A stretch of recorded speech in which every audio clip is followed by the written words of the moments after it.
क्षेत्र पंचायत की आज की बैठक में मंचासीन आदरणीय ब्लॉक प्रमुख महोदय, आदरणीय पीडीओ मैडम, आदरणीय पीडीओ साहब, हमारे बीच उपस्थित डॉक्टर साहब, मंच पर उपस्थित विभिन्न विभागों के अन्य अधिकारीगण, सामने उपस्थित हमारे स्थानीय माननीय जनप्रतिनिधिगण, बीडीसी सदस्य और आदरणीय ग्राम प्रधानगण तथा अन्य सभी माननीय जनप्रतिनिधिगण, आज की इस बैठक में मैं आप सभी का हृदय से स्वागत और अभिनंदन करता हूं। बड़ा अच्छा लग रहा है कि आप लोग पूरी संख्या में इस बैठक में मौजूद हैं और बड़ी तन्मयता के साथ सभी वक्ताओं की बातों को सुन रहे हैं। सबसे पहले मैं आपको अपना परिचय दे दूं। मैं शिक्षा विभाग, बेसिक शिक्षा विभाग से हूं, शिवशंकर मौर्य, खंड शिक्षा अधिकारी मरौरी, और साथ ही साथ मैं नगर क्षेत्र का एडिशनल चार्ज भी देखता हूं। जो नगर क्षेत्र में विद्यालय है उसका भी प्रभार मेरे पास है। बहुत अच्छा अवसर है, आप बहुत सारी संख्या में हमारे सामने मौजूद हैं और आप लोग वह जनप्रतिनिधि हैं जो कि स्थानीय स्तर पर, ग्रास रूट लेवल पर, जमीनी स्तर पर बहुत जुड़े हुए, स्थानीय समस्याओं को, वहां की प्रगति को और अन्य सारी चीजों की आप बहुत बढ़िया जानकारी रखते हैं और समस्याओं को आप ऊपर तक लाते हैं। अधिकारियों और जो हमारे उच्च स्तर के माननीय जनप्रतिनिधिगण हैं उनके संज्ञान में लाते हैं। इससे विकास का मार्ग सुनिश्चित किया जाता है। आज की इस बैठक में आप लोगों से मैं 2-3 बातें करूंगा और बेसिक शिक्षा विभाग की बातें करूंगा। हमारे घरों में जब बच्चा पैदा होता है तो जैसे ही उसकी उम्र 2 से अधिक होती है तो माँ बाप को सबसे पहले उसके स्वास्थ्य और शिक्षा की चिंता होती है। बच्चा जब 3 वर्ष का हो जाता है, ये जरूरी हो जाता है हर माँ बाप के लिए कि ग्राम पंचायत में जो आंगनबाड़ी केंद्र है, जहां पर कि 3 से 6 वर्ष के बच्चे को शिक्षा देने का कार्य, संस्कार देने का कार्य किया जाता है आंगनबाड़ी कार्यकर्तियों के द्वारा, वहां 100% बच्चे नामांकित हो जाएं। इसके बाद जैसे बच्चे की उम्र 6 वर्ष होती है,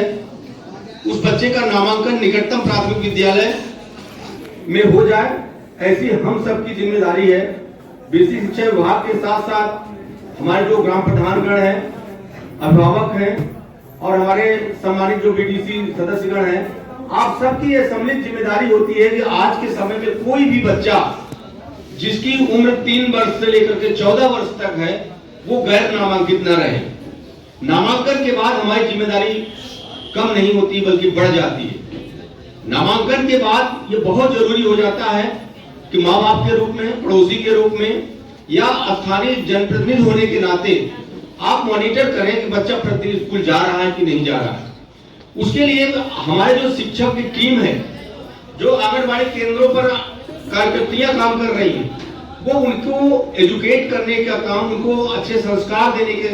कार्य, उनको सभ्य बनाने का कार्य और उनको शिक्षा की मुख्य धारा से जोड़ने का कार्य तभी कर पाएंगे जब वो बच्चे विद्यालय में नियमित उपस्थित होंगे और जो उनको विद्यालय में पढ़ाया लिखाया जा रहा है, जो उनको होमवर्क दिया जा रहा है, ये बहुत जरूरी होता है कि आपके माध्यम से हर माता पिता को, हर अभिभावक को जागरूक किया जाए कि ये ध्यान दें कि बच्चा घर पे पढ़ रहा है कि नहीं पढ़ रहा है, सही संगत में है या गलत संगत में है, उसको विद्यालय में होमवर्क दिया जा रहा है कि नहीं दिया जा रहा है, अगर वो दिया जा रहा है तो बच्चा कर रहा है कि नहीं कर रहा है। वर्तमान समय में हमारी जो मौजूदा सरकार है बेसिक शिक्षा के प्रति बहुत ही समर्पित है और हर प्रकार से संकल्प है कि जो हमारे नन्हे मुन्ने प्यारे बच्चे हैं उनको हर तरह से विद्यालय में सुविधाएं दी जाए, उनको विद्यालय केंद्रों पर, आंगनबाड़ी केंद्रों पर किसी प्रकार का अभाव ना खटके और वो बच्चे पढ़ लिख करके आगे बढ़े और एक अच्छा इंसान बने, समाज सेवक बने, जनप्रतिनिधि बने, डॉक्टर बने, इंजीनियर बने, शिक्षक बने या अधिकारी बने। इसके लिए इन्हीं बातों को ध्यान में रखते हुए जो राष्ट्रीय शिक्षा नीति 2020 है उसमें प्राइमरी और प्री प्राइमरी को लेकर के बहुत ही गंभीर चिंतन किया गया है और गंभीर निर्देश दिया गया है, जिसको लेकर के बेसिक शिक्षा विभाग में 2 मुख्य योजनाओं का संचालन किया जा रहा है, जिसकी मैं आज आपके सामने चर्चा करना चाहूंगा। पहली योजना है ऑपरेशन कायाकल्प। हमारे पूर्व कुछ वक्ताओं ने अभी इसकी चर्चा भी आपसे की है। और दूसरा जो महत्वपूर्ण योजना है वो है मिशन निपुण भारत मिशन। तो ऑपरेशन कायाकल्प के अंतर्गत प्रत्येक विद्यालय में 19 पैरामीटर पर काम किया गया है और 19 पैरामीटर के मामले में बहुत बढ़िया काम विद्यालयों में किया गया है। मैं जो इस समय वर्तमान समय में हमारे ग्राम प्रधानगण हैं उनको भी और आपके पहले जो ग्राम प्रधान थे उनको भी हृदय से धन्यवाद व्यक्त करूंगा, आभार व्यक्त करूंगा कि आप लोगों के प्रयासों से विद्यालय में लगभग सभी पैरामीटर संदिग्ध किए गए हैं। जैसे विद्यालय में अच्छी बिल्डिंग, कमरों का टाइलीकरण, विद्युतीकरण, विद्युत उपकरण जैसे पंखा आदि, अच्छा सा किचन और स्वच्छ शौचालय, शुद्ध पेयजल की व्यवस्था, बच्चों के यूरिनल की व्यवस्था और जो हमारे दिव्यांग बच्चे जाते हैं उनके लिए अलग से शौचालय की व्यवस्था। ये हमारे ग्राम प्रधानों ने, जिनको मैं जितना भी धन्यवाद ज्ञापित किया जाए, जितने भी आभार व्यक्त किया जाए वो कम है। उनके प्रयासों से ये सब काम बहुत ही व्यवस्थित तरीके से काफी ज्यादा खर्च करके किया गया है, जिससे हमारे जो बच्चे घर से निकलकर विद्यालय तक जाते हैं उनको अच्छा महसूस हो, विद्यालय उनको किसी प्रकार का अभाव न महसूस हो। और इसी के साथ साथ मैं सभी प्रधानों को अलग से धन्यवाद ज्ञापित करना चाहता हूं जैसे कि आप लोगों के प्रयासों से, आपके सहयोग से विद्यालय में प्रतिदिन गर्म और पका पकाया भोजन भी हमारे बच्चों को दिया जा रहा है। चूंकि जो परिषदीय विद्यालय में बच्चे जाते हैं वो प्रायः देखा गया है उनके माँ बाप की आर्थिक स्थिति अच्छी नहीं होती। पता नहीं उन बच्चों को घर से स्कूल जाते समय ताजा और फ्रेश भोजन मिल पाता है कि नहीं मिल पाता है या भूखे पेट जाते हैं। इसका ध्यान में रखते हुए हमारी सरकार द्वारा, बेसिक शिक्षा विभाग द्वारा प्रतिदिन बच्चे को विद्यालय में गर्म और पका पकाया भोजन दिया जाता है। इस कार्य में हमारे प्रधान जी और उस विद्यालय के जो हमारे हेडमास्टर होते हैं, हम दोनों मिलकर के काम करते हैं। और साथ ही साथ बच्चे को सप्ताह में एक बार फल का वितरण भी किया जाता है और गर्म दूध का भी उनको 100 ग्राम 150 ग्राम दिया जाता है। तो बच्चों को पढ़ाई में कोई आर्थिक स्थिति कहीं आड़े न आ जाए, इसका मौजूदा सरकार और बेसिक शिक्षा विभाग द्वारा पूरा ध्यान रखा जाता है। बच्चों का निःशुल्क नामांकन, निःशुल्क एजुकेशन, निःशुल्क किताबें, इसी के साथ प्रति बच्चे के माँ बाप के खाते में 1200 रुपए डीबीटी के रूप में दिया जा रहा है, ताकि बच्चे को माँ बाप अपनी पसंद से उनको 2 जोड़ी ड्रेस, 1 जोड़ी जूता, ठंडी में स्वेटर, स्कूल बैग और स्टेशनरी जो उनको आवश्यक हो वो दे सके। साथ ही साथ बच्चे को किसी प्रकार का अभाव, किसी प्रकार का दिक्कत ना हो और खुशनुमे माहौल में तिलम के साथ, गतिविधि के साथ वो पढ़ाई अच्छे से करें और जब तक वो स्कूल में रहें उनको अपने घर की बिल्कुल याद ना आए। इसके लिए निपुण भारत मिशन योजना का क्रियान्वयन किया गया है। इसमें हर बच्चे को निपुण बनाने के लिए बेसिक शिक्षा विभाग का एक अध्यापक प्रयासरत है। निपुण की चर्चा आपके बीच में की गई है, मैं बहुत थोड़े समय में आपसे चर्चा करना चाहता हूं। जो हमारे बच्चे स्कूल में जाते हैं, 5 से 6 वर्ष के बच्चे वो आंगनबाड़ी में होते हैं, लेकिन जैसे 6 वर्ष से ऊपर आते हैं वो प्राइमरी में नामांकित होते हैं। तो 5 से 6 वर्ष जो आंगनबाड़ी में बच्चा होता है उसको बाल वाटिका नाम दिया गया। जब भी कभी आपके सामने चर्चा की जाए बाल वाटिका की, तो आप समझ लीजिए आंगनबाड़ी के अंतिम वर्ष का बच्चा, उसको निपुण बनाने का काम और कक्षा 1 से 3 तक के बच्चे को निपुण बनाने का काम किया जा रहा है। उसके लिए एक लक्ष्य निर्धारित किया गया है। जैसे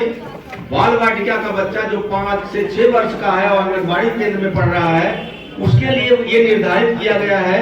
वो बच्चा 1 से 10 तक की संख्याओं का उसको ज्ञान हो जाए, पढ़ ले लिख ले, और इसी के साथ साथ सरल अक्षरों से जो शब्द बने हों उसको वो पढ़ ले। अगर इतना वो कर ले रहा है तो उस आंगनबाड़ी का बच्चा निपुण है। कक्षा 1 का बच्चा अगर 1 अंक का जोड़ घटाव कर ले और सरल शब्दों से बने हुए वाक्य को पढ़ ले तो कक्षा 1 का बच्चा निपुण है। कक्षा 2 का बच्चा अगर 2 अंक के जोड़ घटाव को लगा ले और 45 शब्द प्रति मिनट की स्पीड से हिंदी को पढ़ ले, कितना सक्षम हो जाए तो कक्षा 2 का बच्चा निपुण हो गया, कहा जाएगा निपुण बच्चा। और अगर कक्षा 3 का बच्चा है तो 3 अंक का जोड़ घटाव कर ले और 60 शब्द प्रति मिनट की स्पीड से हिंदी को पढ़ ले, इतनी क्षमता उसके अंदर आ जाए तो वो कक्षा 3 का बच्चा निपुण कहा जाएगा। और उस निपुण बच्चे के माँ बाप को निपुण अभिभावक कहा जाएगा और जो टीचर उनको पढ़ा रहे हैं उनको निपुण टीचर कहा जाएगा। ये कोई बहुत कठिन लक्ष्य नहीं है, लेकिन इस लक्ष्य को प्राप्त करने में जब तक आप जनप्रतिनिधियों, विशेष करके मैं गुजारिश करूंगा हमारे सामने जो स्थानीय जनप्रतिनिधि मौजूद हैं और जो बच्चे के माँ बाप हैं, जब तक उस बच्चे के साथ अपने रोल को पहचानेंगे नहीं, जब तक उस बच्चे के साथ अपनी भूमिका को नहीं अदा करेंगे, देखभाल नहीं करेंगे, तब तक अध्यापक चाहे जितना प्रयास कर ले, बेसिक शिक्षा विभाग चाहे जितना प्रयास कर ले, हम किसी बच्चे को निपुण नहीं बना पाएंगे। जबकि हमारा उद्देश्य है कि 100% बच्चे को हम निपुण बनाएं, क्योंकि एक बच्चा जब विद्यालय में 6 घंटे होता है तो अपने घरों में होता है, आपके साथ होता है। अगर उसको मार्गदर्शन नहीं करेंगे, उसको टोकेंगे नहीं, उसको देखेंगे नहीं, उसको आप पढ़ाएंगे नहीं, उसकी मॉनिटरिंग नहीं करेंगे तो स्वाभाविक है उस बच्चे के दिमाग में ये ख्याल नहीं जाएगा हमको पढ़ना लिखना है, हमको अच्छा बनना है, हमको डॉक्टर बनना है, हमको इंजीनियर बनना है। ये भाव उसके दिमाग में अगर टीचर देते हैं तो ये माँ बाप का भी रोल है कि उस बच्चे को देखभाल करें, हम लोग मिलकर बच्चों को निपुण बनाएं। बहुत देर से बातें हो रही है तो मैं निपुण की बातें आपसे कर चुका हूं, मैं लंबी बात आपसे नहीं करूंगा। मैं एक रिक्वेस्ट में और करूंगा कि निपुण भारत मिशन को की क्रियान्वयन के लिए हर बच्चे को निपुण बनाने के लिए 7 तारीख को यानी 7 मार्च को बीआरसी मरौरी कार्यालय पर ग्राम प्रधान उन्मुखीकरण का एक कार्यक्रम आयोजित है। इसमें हमारे सभी माननीय ग्राम प्रधानगण, इसी के साथ साथ हर विद्यालय में एक एसएमसी है, विद्यालय प्रबंध समिति है, उसके जो अध्यक्ष महोदय हैं और हर विद्यालय के जो प्रधानाध्यापक, यानी एक विद्यालय से 3 लोग हो गए, ये आमंत्रित हैं। हमारा निमंत्रण एसएमसी अध्यक्ष और ग्राम प्रधान को लिए पर्सनल तौर पे जा रहा है, अध्यापकों के माध्यम से मैं भेज रहा हूं, लेकिन मैं गुजारिश कर रहा हूं, आपसे रिक्वेस्ट कर रहा हूं, मैं भी निमंत्रण कहीं ना पहुंच पाए आपके पास तो हमारे बीच में जो